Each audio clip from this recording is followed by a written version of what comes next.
Hi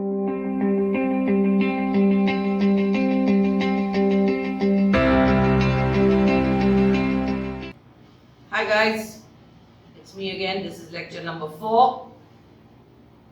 I hope you're sitting home and working a bit. This is, you're not on a 2-week holiday, please realize that, because as soon as you come back, you have about 2-3 weeks of school left, followed by your mocks. As the mocks end, you come back, you go over your papers, and then you have a few 2-3 weeks again before your CIE starts. So don't waste this time. Like I keep on telling you, keep your, manage your time really well. So we're on to lecture 4, and you had homework, which was the pest analysis and the SWOT analysis and the Boston matrix. We are all on chapter 38, strategic analysis. I'm going to finish up chapter 38 today with Porter's 5 force field analysis, which is what we use when we're making a strategy and we analyze it. And then we are going to, you'll have a homework after that. So basically, Michael Porter said that each industry is influenced by 5 forces. And what are those 5 forces? And by the way, this you might have to draw this in your exam. You might get the force field analysis as part of your data response. So you must pay attention and know how to draw it and how to interpret it at the same time. So he said there are 5 forces that affect us. One is the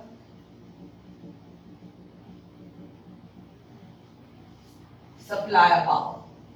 Supplier power affects your competition. We're going to go into the details of that in a bit. Barriers to entry. How easy or hard is it to get or to join an industry? Very easy. If you want to put up a fruit stall, no barrier to entry. If you want to put up a textile unit, barrier to entry. First is going to be obviously your money. Buyer power. We have talked about this. About how actually difficult it is for us as individuals to be to have no power against these large multinationals that throw ads and advertisements and convince us of things, and the price range on top of that of how to buy from them. And the last is the threat of substitutes.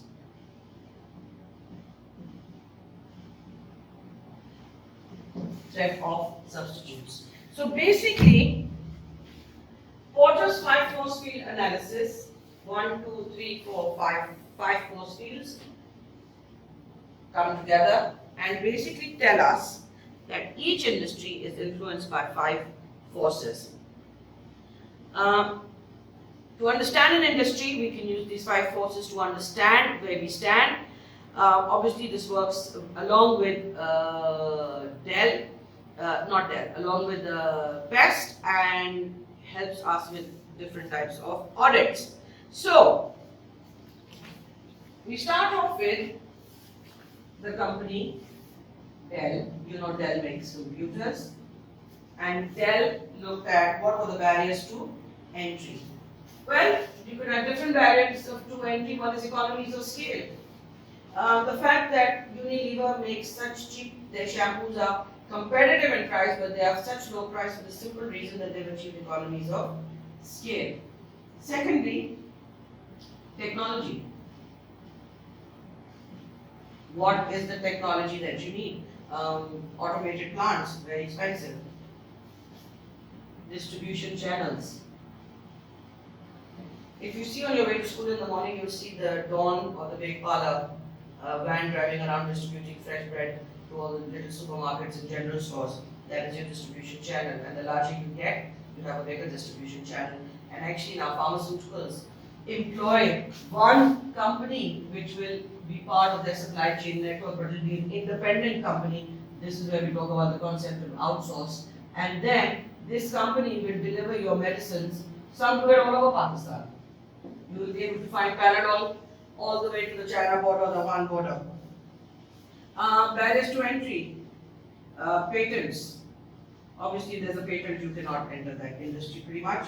Product differentiation.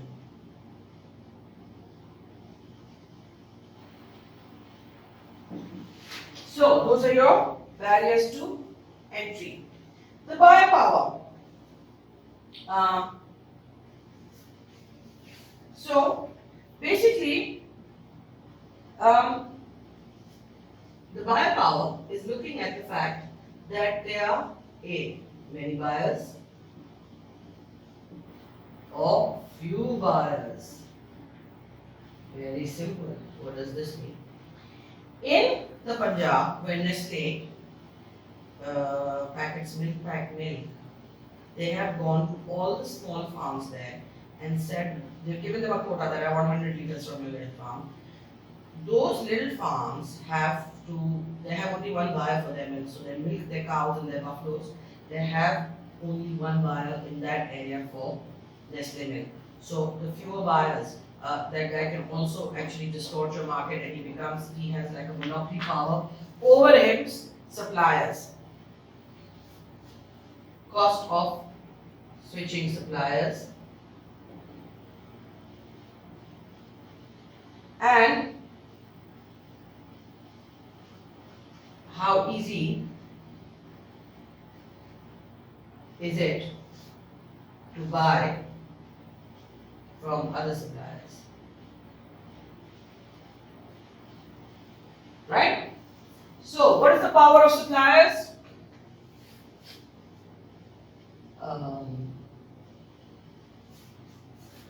Well, if you're selling seeds, only one supplier. If they supply seeds to farms, right? Powerful brands, Nike,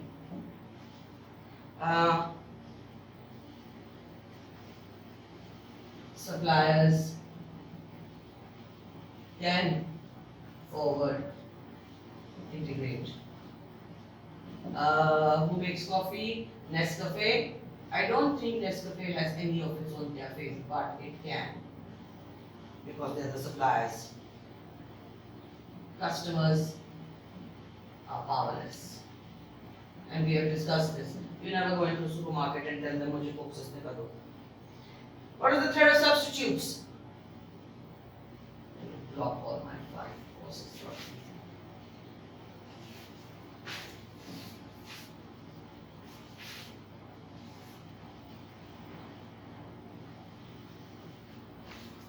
And that doesn't look so bad.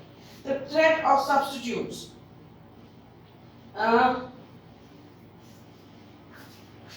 Here, it does not mean Toyota versus Honda. It does not mean that. It means glass versus aluminium. Right? There are substitutes.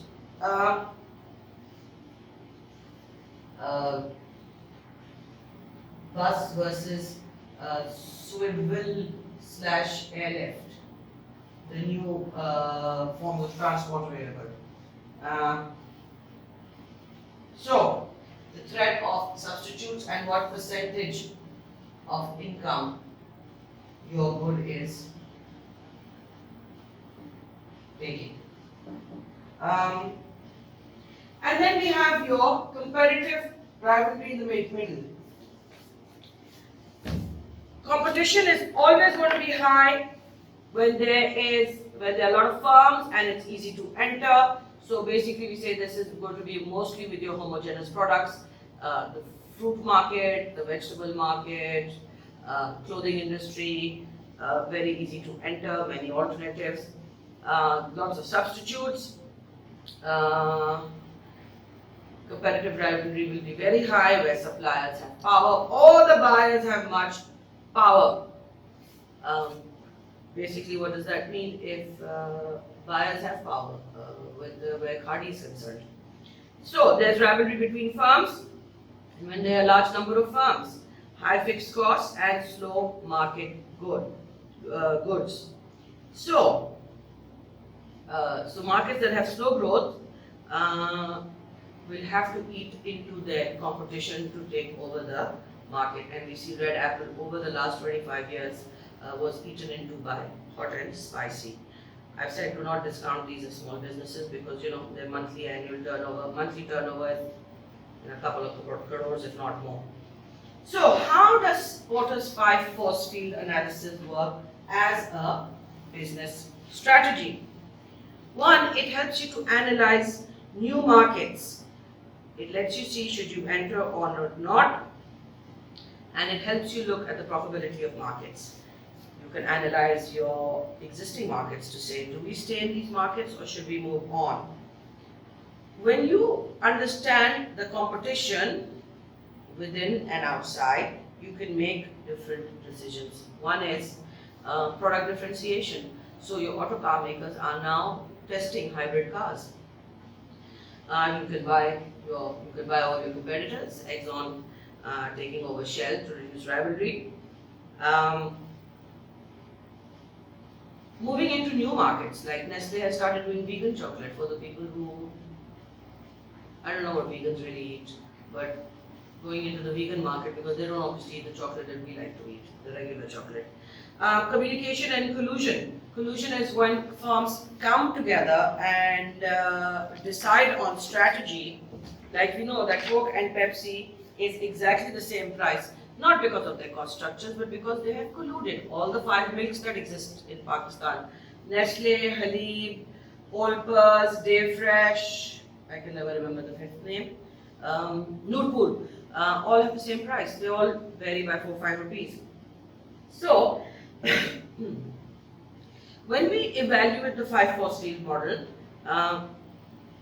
we have to understand that when you're making a strategic analysis, you're studying a business in a whole period of time. It's not studying it just today. If you were to study business today, you'd say there's no hope for any business in Pakistan. Economy is down, devaluation, taxes have been increased, and then the coronavirus. Sometimes you can make a very, very complex diagram which the regular layman might not be able to understand. So, this is your Porter's 5 force field analysis that you must be aware of, and you must know the 5 main things, and then you can stick in stuff on it to make an assessment of it. From there we move on to the next topic, which is core competencies. What is core competency?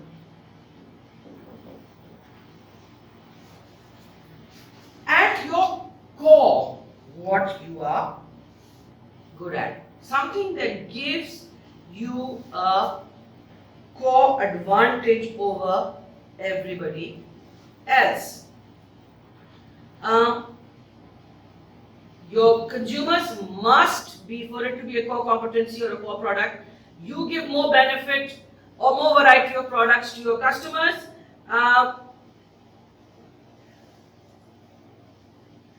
You might have a patented design, and you might have a wide range of products and markets. So core products, the book gives an example of Black & Decker. Black & Decker actually used to make all your blenders and drill machines and all of that, and so that was their core product. Caterpillar tractors, Caterpillar billion dollar industry. At their core is heavy machinery, heavy digging machinery. Then they went diverted and they started doing Caterpillar boots and Caterpillar jackets for clothing that needed to be worn in those environments. But their core products are their heavy tractors, drill machines, and stuff like that. So, how to develop your core competency? There are 2 business strategists called Trahal and Hamel, right? He says, they say you can build your core competencies through a lot of R&D, patenting, making patents, develop new products. Apple did have a core competency. Apple still is ahead of Samsung, so they have developed their core products. So how does that work with your strategy? You basically have your core products, and then you have your different competencies that come with that. Competence coming from the word competence, how competitive, not competitive you are, how, what does competence mean? Um, Look it up in the dictionary. I don't have a dictionary right now. Core competence. How you actually how you actually make your goods, what makes you competitive in that range. So you use your core products and you build from that. So basically, Toyota with their products, they would have the Toyota Corolla as their main core product, and they have the Toyota Land Cruiser, which is the other one. Mitsubishi had the Pajero.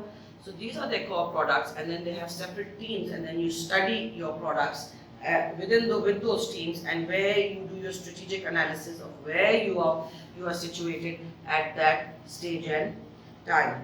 At this point, we finished chapter 38. On page 554, there is a study, cash cow at the dairy. I want you to do question 1. You just have to make a Boston matrix. I want you to go over that, and I will do that in your next lecture. I will make the Boston matrix. I want you to follow that with me.